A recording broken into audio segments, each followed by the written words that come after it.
ಮಕ್ಕಳು ಮನೇಲಿ ಸೈಲೆಂಟ್ ಆಗಿದ್ರೂ ಕಷ್ಟ, ವೈಲೆಂಟ್ ಆದರೂ ಕಷ್ಟ. ನೋಡಿ ಮುದ್ದು ಎಷ್ಟು ಚೆನ್ನಾಗಿ ಇವತ್ತು ಒಬ್ಬನೇ ಆಟ ಆಡ್ತಾ ಕೂತಿದ್ದಾನೆ. ಒಂದು ಹಾಫ್ ಆನ್ ಅವರ್ ಇವತ್ತು ಆಟ ಆಡ್ತಾ ಇದ್ದ. ಹಾಗಾಗಿ ಒಂದು ಕ್ಲಿಪ್ಪಿಂಗ್ ತೊಗೊಂಡೆ. ತುಂಬ ಚೆನ್ನಾಗಿ ಒಬ್ಬೊಬ್ಬನೇ ಕುತ್ಕೊಂಡು ಆಟ ಆಡ್ತಿದ್ದಾನೆ. ಆ್ಯಂಡ್ ಇಲ್ಲಾಂದರೆ ಏನಾದರೂ ತೆಗಿಯೋದು, ಅರಟೆ ಹೊಡೆಯೋದು, ಏನೋ ಒಂದು ಮಾಡ್ತಾನೆ ಇರ್ತಾನೆ. ಹಾಗೆ ಮಾಡಿ ನನ್ನ ಫೋನ್ನಾಗೆ ಬ್ರೋಕ್ ಮಾಡಿದ್ದಾನೆ. ಸೊ ಒಂದು ಫೋನ್ ಸ್ಕ್ರೀನ್ ಹಾಳಾಗಿದೆ. ಆಲ್ಮೋಸ್ಟ್ ಅರ್ಧ ಹಾಳಾಗ್ತಾ ಬರ್ತಾ ಇದೆ. ಸೊ ಚೇಂಜ್ ಮಾಡಿಸ್ಬೇಕು. And it quite expensive. Display change ಮಾಡಬೇಕು ಅಂತಂದರೆ 10,000 ಖರ್ಚಾಗುತ್ತೆ ಅಂದರು. ಸೊ ಇನ್ನೇನು ಮಾಡೋಕ್ಕಾಗುತ್ತೆ, ಮಕ್ಕಳಿರೋ ಮನೆ, ಏನು ಮಾಡೋಕ್ಕಾಗಲ್ಲ ಅಂಥೇಳಿ ಚೇಂಜ್ ಅಂತೂ ಮಾಡಿಸ್ದೆ. ಅದಾದಮೇಲೆ ಮುದ್ದು ಆಟ ಒಂದೊಂದಲ್ಲ ನೋಡಿ, ಹೊಸ ಹೊಸ ಆಟಗಳು ಒಂದೊಂದು ದಿನಕ್ಕೆ ಒಂದೊಂದು. ಅಪ್ಪನಿಗೆ ರೆಡ್ ಬಾಕ್ಸ್ ಹಾಕ್ಬಿಟ್ಟು ಕೂತಿದ್ದಾನೆ. ಈವ್ನಿಂಗ್ ಟೈಮ್ ಅಂತೂ ನಾವು ಒಂದಷ್ಟು ಟೈಮ್ ಸ್ಪೆಂಡ್ ಮಾಡಲೇಬೇಕು ಅವ್ರ ಜೊತೆ. ಏಕೆಂದರೆ ಮಾರ್ನಿಂಗಿಂದ ಅವ್ರ ಜೊತೆಲಿರಲ್ಲ, ಹಾಗೆ ಈವ್ನಿಂಗಲ್ಲಿ ಒಂದಷ್ಟು ಟೈಮ್ ಸ್ಪೆಂಡ್ ಮಾಡ್ತಾರೆ. ಒಂದಪ್ಪ ಆಟ ಆಡ್ತಿರ್ತೀವಿ, ಇಬ್ಬರು ಸೇರಿಸಿ ಆಟ ಆಡಿಸ್ತಾ ಇರ್ತೀವಿ. ಸ್ವಲ್ಪ ಹೊತ್ತು ಅಮ್ಮನ ಮನೇಲಿ ಕೂಡ ಇರ್ತಾನೆ. ಸೊ ಮಧ್ಯಾಹ್ನ ಎಲ್ಲ ಅಮ್ಮನ ಮನೇಲಿ ಬಿಟ್ಟಿರ್ತೀನಿ, ಆಮೇಲೆ ನಾನು ಕರ್ಕೊಂಬರ್ತೀನಿ. ಸೊ ಅಲ್ಲಿಂದ ಸ್ವಲ್ಪ ಹೊತ್ತು ಆಟ ಆಡ್ತಾ ಇರ್ತಾರೆ. ದಿನ ನಮ್ಗೆ ಈವ್ನಿಂಗ್ಗೆ ಇದೇ ಕೆಲಸ ಅಂತ ಹೇಳ್ಬೋದು. ಇನ್ನು ಮಾರ್ನಿಂಗ್ ಎದ್ದ ತಕ್ಷಣ ಒಂದು ಬಿಸಿ ಬಿಸಿಯಾಗಿ ಕಾಫಿ ಕುಡಿಬೇಕು. ಸೊ ನಮ್ಮ ಕಿಚನ್ ನೈಟೆಲ್ಲ ಆಲ್ಮೋಸ್ಟ್ ನಾನು ಕ್ಲೀನ್ ಮಾಡಿ ಇಟ್ಕೊಂಡಿರ್ತೀನಿ. ಕೆಲವೊಂದು ಟೈಮ್ ಆಗಲಿಲ್ಲ ಅಂದರೆ ಕ್ಲೀನ್ ಮಾಡಿರಲ್ಲ. ಸೊ ಅರ್ಲಿ ಮಾರ್ನಿಂಗ್ ಟೀ ಅಂತೂ ನಮ್ಮ ಡೇ ಸ್ಟಾರ್ಟ್ ಮಾಡೋಕ್ಕೆ ಟೀ ಇರಲೇಬೇಕು. ಟೀ ಇಲ್ಲ ಅಂತಂದರೆ ಖಂಡಿತವಾಗ್ಲೂ ನನ್ನ ಡೇ ಸ್ಟಾರ್ಟ್ ಆಗೋಲ್ಲ. ಆಮೇಲೆ ಟೀ ಲವರ್ ಅಂತಲೇ ಹೇಳ್ಬೋದು. ಟೀ ಅಂದರೆ ತುಂಬ ಇಷ್ಟ ಆಗುತ್ತೆ. ಆ್ಯಂಡ್ ಈವ್ನಿಂಗ್ ಒಂದು, ಮಾರ್ನಿಂಗ್ ಒಂದು, ಅಷ್ಟೇ, ಜಾಸ್ತಿ ಕುಡಿಯೋಲ್ಲ. ಸೊ ಎಲ್ಲಾದರೂ ಒಂದು ಮಿಸ್ ಆದರೆ ಒಂದು ಮಧ್ಯಾಹ್ನ ಅಷ್ಟೇ. ಇವತ್ತು ವೆಜಿಟೇಬಲ್ ಫ್ರೈಡ್ ರೈಸ್ ಮಾಡೋಣ ಅಂತ ಹೇಳಿ ತೆಗೆದಿಟ್ಕೊಂಡಿದ್ದೀನಿ. And my kitchen open 24 hours ಅಲ್ವಾ. ನಮ್ಮದು ಕಿಚನ್ 24 hours ಓಪನ್ ಇರಬೇಕು. ಯಾಕಂದರೆ ಅಷ್ಟು ಚೆನ್ನಾಗಿ ರುಚಿಯಾಗಿ ಅಡುಗೆ ಮಾಡಿ ಹಾಕಬೇಕಲ್ವ ಎಲ್ರಿಗೂ. ಹಾಗಾಗಿ ಇವನ್ನ ನನಗೆ ಸ್ವಲ್ಪ ವೆರೈಟಿ ತಿನ್ನೋಕ್ಕೆ ತುಂಬ ಇಷ್ಟ. ಬಟ್ ಅವ್ರು ಸ್ವಲ್ಪ ವೆರೈಟಿಯನ್ನು ಇಷ್ಟನೇ ಪಡೋಲ್ಲ. ಏನಿದು ಕ್ಯಾಶುವಲ್ಗಳೇ ಇಷ್ಟಪಡೋದು. ಬಟ್ ನನಗೆ ವೆರೈಟಿ ಏನಾದರೂ ಡಿಫ್ರೆಂಟಾಗಿ ಟ್ರೈ ಮಾಡ್ತಿರಬೇಕು ಅಂತ. ಆ್ಯಂಡ್ ನನ್ನ ಮಗನಿಗೂ ಅಷ್ಟೇ ಡಿಫ್ರೆಂಟಾಗಿ ಎಲ್ಲ ಟೇಸ್ಟ್ ಮಾಡಬೇಕು. ಯಾಕೆಂದರೆ ಒಂದೇ ಥರ ಟೇಸ್ಟ್ ಮಾಡಬಾರ್ದು. ತುಂಬ ಚೆನ್ನಾಗಿದೆ. ನೀವನ್ನೇ ಅಡುಗೆ ಅಂತ ವಿಚಾರಕ್ಕೆ ಹೋದರೆ ಎಷ್ಟು ಬಗೆಯಾದ ಅಡುಗೆ ಇದೆ ಅಂತಂದರೆ ಅದನ್ನು ನಾವು ಯಾವತ್ತೂ ಕೇಳಿರೋದಿಲ್ಲ, ನೋಡಿರೋದಿಲ್ಲ. ಅಷ್ಟು ಚೆನ್ನಾಗಿರೋ ಅಡುಗೆಗಳಿದೆ, ಅಷ್ಟು ಟೇಸ್ಟಿಯಾಗಿ ಕೂಡ ಮಾಡ್ಕೋಬೋದು. ಆ್ಯಂಡ್ ನನ್ನ ಮನೆಯಲ್ಲೇ ವೆಜಿಟೇಬಲ್ ಫ್ರೈಡ್ ರೈಸ್ ಮಾಡೋದ್ರಿಂದ ಯಾವುದೇ ರೀತಿ ಸೋಯಾ ಸಾಸ್ ಆಗಲಿ ಆ್ಯಂಡ್ ಚಿಲ್ಲಿ ಸಾಸ್, ಏನೂ ಸಾಸ್ಗಳೇ ಹಾಕಲ್ಲ. ನಾನು ಪ್ಲೇನ್ ಫ್ರೈಡ್ ರೈಸ್ ಮಾಡ್ತೀನಿ. ಸೊ ಸಖತ್ತಾಗಿರುತ್ತೆ. ಆ್ಯಂಡ್ ಅದಾದಮೇಲೆ ಈವ್ನಿಂಗ್ ಪೂಜೆ ನಾನು ಹೇಳಿದೆನ, ದೇವಸ್ಥಾನಕ್ಕೆ ಹೋಗಿದ್ವಿ, ರಿಟರ್ನ್ ಬಂದುಬಿಟ್ವಿ ಅಂತ ಒಂದು ಬ್ಲಾಗಲ್ಲಿ. ಈ ಬ್ಲಾಗಲ್ಲಿ ದೇವಸ್ಥಾನಕ್ಕೆ ಹೊರಟಿದ್ದೀವಿ. ಸೊ ದೇವಸ್ಥಾನಕ್ಕೆ ಹೋಗಿದ್ವಿ. ಅಲ್ಲಿ ಮಡ್ಲಕ್ಕಿ ಎಲ್ಲ ನೋಡಿ ರೆಡಿ ಮಾಡಿ ಇಟ್ಕೊಂಡಿದ್ದೀವಿ, ಮಡ್ಲಕ್ಕಿ ಕೊಡೋಕ್ಕೆ ಅಂತ ಹೇಳಿ.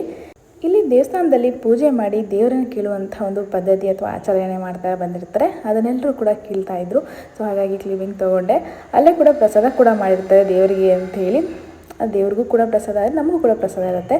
ಸೊ ಎಲ್ಲರೂ ಪ್ರಸಾದ ಅದಾದಮೇಲೆ ಪೂಜೆ ನೋಡಿ, ಎಲ್ಲರೂ ಪೂಜೆ ಮುಗಿಸ್ಕೊಂಡು ಪ್ರಸಾದ ತಿಂದ್ಕೊಂಡು ದೇವರಿಗೆ ನಮಸ್ಕಾರ ಮಾಡ್ತಾರೆ. ಸೊ ಇಲ್ಲಿ ತುಂಬ ಲೇಟಾಗಿ ಹೋಗಿತ್ತು. ಇವನ್ 9 ಆಗಿತ್ತು ಅನಿಸುತ್ತೆ, 9:30 ನಾವು ಅಲ್ಲಿಂದ ಹೊರಟಾಗ. ಸೊ ದೇವರಿನ ಅಲಂಕಾರ ತುಂಬ ಚೆನ್ನಾಗಿತ್ತು. ನಾನು ಇಲ್ಲಿಗೆ ಮೊದಲನೇ ಬಾರಿ ಬಂದಿದ್ದು, ಆಕಸ್ಮಿಕವಾಗಿ ದೇವಸ್ಥಾನಕ್ಕೆ ಬಂದಿದ್ದು. ಮೊದಲನೇ ಬಾರಿ ಬಂದು ದೇವರ ಹತ್ರ ಕೇಳಿದಾಗ ದೇವರು ನಾನು ಅಂದ್ಕೊಂಡಿದ್ದನ್ನು ಮಾಡಿದ್ದಾರೆ. ಹಾಗಾಗಿ ಅದನ್ನು ಅರ್ಕೆ ತೀರ್ಸೋಣ ಅಂತ ಹೇಳಿ ನಾನು ಇಲ್ಲಿಗೆ ಬಂದಿದ್ದು. ಬಹಳ ಖುಷಿ. ದೇವಸ್ಥಾನ ಎಲ್ಲಿದೆ ಅಂತ ಕೇಳಿದ್ದಾರೆ ನೀವು, ಬನ್ನೂರು ಮತ್ತು ಮಂಡ್ಯ ಮುಖ್ಯ ರಸ್ತೆಯಲ್ಲಿ ಬರುತ್ತೆ. ಇದು ತುರುಗ್ನೂರು ಅಂತ ಒಂದು ಊರಿದೆ. ತುರುಗ್ನೂರು ಪಕ್ಕದಲ್ಲೇ ಈ ದೇವಸ್ಥಾನ ಸಿಗುತ್ತೆ ನಿಮಗೆ. ದೇವಸ್ಥಾನದ ಹೆಸರು ಬಂದು ಅಟ್ಟಿ ಮಾರಮ್ಮ ಅಂತ.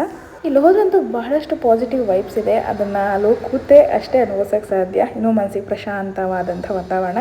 ಅಲ್ಲಿಂದ ನಾವು ಹೊರಟಿದ್ದಾಗಲೇ ಹೇಳಿದಾಗೆ 9:30 ಮೇಲೆ ಆಗಿತ್ತು. ಅಲ್ಲಿಂದ ಹೊರಟ್ವಿ. ಮನೆಗೆ ಬರೋ ಅಷ್ಟರಲ್ಲಿ 10:30 ಆಗಿತ್ತು. ಅಲ್ಲೇ ಕೂಡ ಸ್ವಲ್ಪ ಮುದ್ದು ಕೂಡ ಊಟ ಮಾಡಿಸಿದ್ವಿ. ಮನೆಗೆ ಬಂದು ಇನ್ನೊಂದು ಸ್ವಲ್ಪ ಊಟ ಮಾಡಿ ಆಮೇಲೆ ಅವ್ನು ಮಲ್ಕೊಳ್ಳೋ ಅಷ್ಟರಲ್ಲಿ 12 ಆಗಿತ್ತು. ಸೊ 12 ಆದಮೇಲೆ ಮಲ್ಕೊಂಡ್ವಿ. ಆಫ್ಟರ್ ಡೇ ಅಂದರೆ ಬುಧವಾರ, ನಾವು ಹೋಗಿದ್ದು ಮಂಗಳವಾರ. ಬುಧವಾರ ಸಂಜೆ ನಾನು ಸ್ಪೆಷಲ್ ಏನಾದರೂ ಮಾಡೋಣ ಅಂತ ಹೇಳಿದ್ರು ಅವರು. ಸೊ ಚಿಕನ್ ತೊಗೊಂಬಂದಿದ್ವಿ. ಸೊ ಚಿಕನ್ ಅಂದರೆ ನಮ್ಮ ಮನೇಲಿ ಕಾಮನ್ ಆಗಿಬಿಟ್ಟಿರುತ್ತೆ. So biryani is a common. ಈಗಂತೂ ಗೃಹಪ್ರವೇಶ ಆದಮೇಲೆ ಸ್ವಲ್ಪ ಚಿಕನ್ ಎಲ್ಲ ಕಮ್ಮಿ ಮಾಡಿದ್ವಿ. ಆ್ಯಂಡ್ ತಿನ್ನಬಾರ್ದು 45 ಡೇಸ್ ಅಂತೇಳಿ. ಆಫ್ಟರ್ ಗೃಹಪ್ರವೇಶ ಎಲ್ಲ ಮುಗ್ದು 45 ಡೇಸ್ ಎಲ್ಲ ಆಯ್ತಲ್ಲ. ಸೊ ಇವಾಗ ಸ್ವಲ್ಪ ಚಿಕನ್ ಸ್ವಲ್ಪ ಮನೇಲಿ ಜಾಸ್ತಿ ನಾನು ಯೂಸ್ ಮಾಡ್ತೀನಿ. ಆ್ಯಂಡ್ ಅಪ್ಕಮಿಂಗಲ್ಲಿ ವೆರೈಟಿ ಮಾಡೋಣ ಅಂತ ಕೂಡ ಅಂದ್ಕೊಂಡಿದ್ದೀನಿ. ನೋಡೋಣ. ಇವತ್ತು ನಾನು ಮಾಡುವಂಥ ಬಿರಿಯಾನಿ ಸಿಂಪಲ್, ಈಸಿ, ಕ್ವಿಕ್ಕಾಗಿ ಮಾಡ್ಕೋಬೋದು. ಯಾರು ಬೇಕಾದರೂ ಅಷ್ಟೇ. ಇದನ್ನು ಈಸಿ ಮೆಥಡ್ ಅಂದರೆ ಇದೊಂದೇ. ಬಟ್ ಟೇಸ್ಟಿ ಅಂತೂ ಸೂಪರಾಗಿರುತ್ತೆ. ಸೊ ನಾವು ಯೂಶ್ವಲಿ ಹೋಟೆಲ್ ತಿನ್ಬೇಕಾದ್ರೆ ಸ್ವಲ್ಪ ಸ್ಪೈಸಿ ಜಾಸ್ತಿ, ಅಂದರೆ ರುಚಿ ತುಂಬ ಚೆನ್ನಾಗಿ ಕೊಡ್ತಿರುತ್ತೆ. ಮನೇಲಿ ಮಾಡೋ ಟೇಸ್ಟೇ ಸೂಪರ್ ಅಂತ ಹೇಳ್ಬೋದು. ಹೆಲ್ದಿಯಾಗಿರುತ್ತೆ. ಆ್ಯಂಡ್ ಎಲ್ಲ ನೀಟಾಗಿ ನೋಡಿ ವಾಶ್ ಮಾಡಿರ್ತೀವಿ. ಅದೊಂದು ಸ್ಯಾಟಿಸ್ಫ್ಯಾಕ್ಷನ್ ಅಂದರೆ ಮನೇಲಿ ನೀಟಾಗೆಲ್ಲ ವಾಶ್ ಮಾಡಿ ಯೂಸ್ ಮಾಡಿರ್ತೀವಲ್ವ, ಅದೊಂದು ನಮಗೇನೋ ಖುಷಿ. ನಾವು ಅಡುಗೆ ಮಾಡಬೇಕಾದ್ರೂ ಅಷ್ಟೇ, ತಿನ್ನಬೇಕಾದ್ರೂ ಅಷ್ಟೇ. ಸೊ ನಾನು ಇಲ್ಲಿ ಬೆಳ್ಳುಳ್ಳಿ ಹಾಕೋತಾ ಇದ್ದೀನಿ. ಜಸ್ಟ್ ಸಿಂಪಲ್ ವೇಲೆ ಹೇಳ್ಕೊಡ್ತೀನಿ ನಾನು ಈ ರೆಸಿಪಿನ ನಿಮಗೆ. ಸೊ ಬೆಳ್ಳುಳ್ಳಿ, ಒಂದು ಅರ್ಧ ಟೊಮೆಟೊ, ಒಂದು ಮೆಣಸಿನ್ಕಾಯಿ, ಖಾರಕ್ಕೆ ತಕ್ಕಂತ ಹಾಕೋಬೋದು. ಖಾರ ಜಾಸ್ತಿ ಬೇಕು ಖಾರ ಹಾಕ್ಕೊಳ್ಳಿ. ಸ್ವಲ್ಪ ಶುಂಠಿ, 1 ಇಂಚು ಶುಂಠಿ ಆದರೆ ಸಾಕು. ಇಲ್ಲಿ ಈರುಳ್ಳಿ ನಾನು ಜಾಸ್ತಿ ಹಾಕ್ತೀನಿ. ಈರುಳ್ಳಿ ಜಾಸ್ತಿ ಹಾಕಿದಷ್ಟು ಸೂಪರಾಗಿ ಬರುತ್ತೆ. ಅದು ಪೇಸ್ಟ್ ಮಾಡಿಕೊಂಡ್ರೆ ತುಂಬ ಚೆನ್ನಾಗಿರುತ್ತೆ ಅಂತ. ಒಂದೆಡೆ ಕೊತ್ತಂಬರಿ ಸೊಪ್ಪು, ಇದರಲ್ಲಿ ಪುದೀನ ಸೊಪ್ಪು ಹಾಕ್ಕೊಳ್ಳಿ, ಚೆನ್ನಾಗಿರುತ್ತೆ. ಚಕ್ಕೆ ಲವಂಗ ಆ್ಯಸ್ ಯೂಶುವಲ್ ನಾಟಿ ಸ್ಟೈಲಲ್ಲಿ ಮಾಡಬೇಕು ಅಂದರೆ ಚಕ್ಕೆ ಲವಂಗ ಇರಲೇಬೇಕು. ಬಟ್ ನಾನು ಸ್ವಲ್ಪ ಗರಂ ಮಸಾಲ ಎಲ್ಲ ಯೂಸ್ ಮಾಡ್ತಿದ್ದೀನಿ, ಸ್ವಲ್ಪ ಟೇಸ್ಟ್ಗೋಸ್ಕರ ಸ್ವಲ್ಪ ಹಾಕ್ತೀನಿ, ನಾನು ಜಾಸ್ತಿ ಹಾಕಲ್ಲ. ಸೊ ಇದೆಲ್ಲ ಗ್ರೈಂಡ್ ಮಾಡ್ಕೊಳ್ಳೋಕ್ಕೀಗ ಗ್ರೈಂಡರ್ಗೆ ಹಾಕೋತಾ ಇದ್ದೀನಿ. ಪುದೀನ ಹಾಕಿದ್ರಂತೂ ಸೇಮ್ ಪ್ರಮಾಣದಲ್ಲಿ ಪುದೀನೂ ಹಾಕ್ಕೊಳ್ಳಿ, ತುಂಬ ಚೆನ್ನಾಗಿರುತ್ತೆ ಟೇಸ್ಟು. ಅಂದರೆ ನಾಟಿ ಸ್ಟೈಲ್ ಬಿರಿಯಾನಿ ಅಂತಾರಲ್ಲ ಆ ಟೇಸ್ಟಿಗೆ ಬಂದುಬಿಡುತ್ತೆ ಇದು. ಆ್ಯಂಡ್ ಒಂದು ಕುಕ್ಕರ್ಗೆ ಈರುಳ್ಳಿ ಹಾಕಿ ಎಣ್ಣೆ ಹಾಕಿ ನೀಟಾಗಿ ಫ್ರೈ ಮಾಡಿಕೊಂಡು ಚಿಕನ್ ಹಾಕ್ಕೊಂಡಿದ್ದೀನಿ. ಈಗ ಚಿಕನ್ಗೆ ಸ್ವಲ್ಪ ಅರಿಶಿನ ಉಪ್ಪು ಹಾಕ್ಕೊಂಡು ನೀಟಾಗಿ ಫ್ರೈ ಮಾಡ್ಕೊಳ್ಳಿ, ಚೆನ್ನಾಗಿರುತ್ತೆ. ಆ್ಯಂಡ್ ನಮ್ಮಿಬ್ಬರಿಗೆ ಒಂದು ಅರ್ಧ ಕೆಜಿ ಚಿಕನ್ ಆದರೆ ಸಾಕು. ಸೊ ಅದನ್ನೇ ಹೆಚ್ಚು ನಮಗೆ ತಿನ್ನೋದು. ಸೊ ನೀಟಾಗಿ ಫ್ರೈ ಮಾಡ್ಕೋಬೇಕು. ಕುಕ್ಕಿಂಗ್ ಅಂತಂದರೆ ಒಂದೊಂದು ಸಲ ಬೋರ್ ಆಗುತ್ತೆ ನನಗೆ, ಒಂದೊಂದು ಸಲ ಖುಷಿ ಆಗುತ್ತೆ. ಏನಾದರೂ ಇಷ್ಟಪಟ್ಟು ವೆರೈಟಿ ಟ್ರೈ ಮಾಡಬೇಕು, ಮಾಡದೆ ಮಾಡೋಕ್ಕೆ ಬೇಜಾರು. ಇನ್ನು ಮುದ್ದು ಎತ್ಕೊಳ್ಳಮ್ಮ ಅಂತ ಬಂದ. ಸೊ ಅಡುಗೆ ಮೇಲೆ ಇದ್ದಲ್ಲ, ಹಾಗೆ ಅವ್ನಿಗೆ ಕ್ಯಾಮ್ರಾ ತೋರಿಸ್ತಾ ಇದೆ. ಆಮೇಲೆ ಬಂದು ಆರಾಮಾಗಿ ಕೂತ್ಕೊಂಡು ABCD ಆ್ಯಂಡ್ ಟಿ ವಿಲಿ ಬರೋ ABCD ಹೇಳೋಕ್ಕೆ ಶುರು ಮಾಡ್ತಿದ್ದಾನೆ. ಅದನ್ನು ನಾವು ಕೇಳಿಸ್ಕೊತಾ ಇದ್ದೀವಿ ಅಷ್ಟೇ. ನೋಡಿ ಇಷ್ಟು ಚೆನ್ನಾಗಿ ಹಬ್ಬದ ಮೇಲೆ ಕಾಲು ಹಾಕ್ಕೊಂಡು ಮಲ್ಕೊಂಡು TV ನೋಡ್ತಾನೆ. ಸೊ ಒಂದು ಊಟ ಆಗಿತ್ತು, ಇನ್ನು ನಮ್ಮಿಬ್ಬರದ್ದು ಊಟ ಬಾಕಿ ಇತ್ತು. ಸೊ ಬಿರಿಯಾನಿ ಮಾಡಿದ್ವಲ್ಲ, ಸೊ ಬಿರಿಯಾನಿ ಜೊತೆಗೆ ಸೈಡ್ಸ್ ಅದನ್ನು ಏನೂ ಮಾಡಿರಲ್ಲ. ಇವನ್ ಮೊಸರು ಬಜ್ಜಿ ಆಗಿರ್ಬೋದು, ಈರುಳ್ಳಿ ಏನೂ ತೊಗೊಳ್ಳಲ್ಲ, ನಮ್ಗೆ ಇಷ್ಟೇ ಸಾಕು, ಸೂಪರಾಗಿರುತ್ತೆ. ಸೊ ಇಬ್ಬರು ಕೂಡ ಇಷ್ಟಪಡ್ತೀವಿ. ಹಾಗಾಗಿ ಮುದ್ದುಗೂ ಜೊತೆಲೇ ಕೂರಿಸ್ಕೊಂಡು ತಿನ್ನಿಸ್ತೀವಿ. ಅವನಿಗೆ ಕೂಡ ಬಿರಿಯಾನಿ ಅಂದರೆ ಇಷ್ಟ, ಚಿಕನ್ ಕೂಡ ತಿನ್ನಿಸ್ತೀವಿ ಅವನಿಗೆ. ಆ್ಯಂಡ್ ಇವಾಗ ಸ್ವಲ್ಪ ಇದರಿಂದ ಮೂಳೆ ಎಲ್ಲ ಕೊಡಲ್ಲ, ಸ್ವಲ್ಪ ಸಾಫ್ಟಾಗಿರೋದು ಕೊಟ್ಟು ತಿನ್ನಿಸ್ತಾ ಇರ್ತೀವಿ.